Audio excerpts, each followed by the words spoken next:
যে আমরা ডিএনএ করে কালেক্ট করি মূলত একটু দেখে আপনাদেরকে, যে আমরা প্রথমে এরকম প্রিন্ট করা একটা পিসটা নিয়ে নিই, স্টিকার যুক্ত, স্টিকার থাকে এখানে যেরকম যে owner name, aviary name, specifically mutation ring number. হ্যাঁ, এখানে আমরা আমার যে মালিকের নাম লিখি, মানে আমার নাম, আমার এভিয়ারির নাম, এবার হচ্ছে কি specific, love bird, mutation ring number. এভাবে দিলে কি হয়, আপনার যে ডিএনএটা এটা একদম স্পষ্ট বোঝা যাবে যে কোন পাখির ডিএনএ এটা।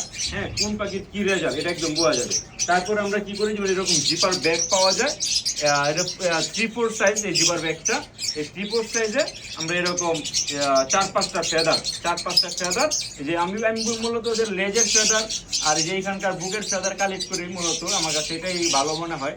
তো এইগুলো আমরা 4-5টা ফেদার কালেক্ট করে দেখা গেছে আমরা জিপার ব্যাগে দিয়ে আটকে দিই। হ্যাঁ, আটকে দিয়ে বাস এটা রেখে দিয়ে একটা পাখি ডিএনএ কমপ্লিট হয়ে গেছে। তো মোটামুটি আমার এখানে এবার বেশ কিছু বেবি হয়ে গেছে আলহামদুলিল্লাহ, এবার বেশ কিছু বেবি পেয়েছি। এইগুলা ডিএনএ স্যাম্পল কালেক্ট করতেছি, দেখি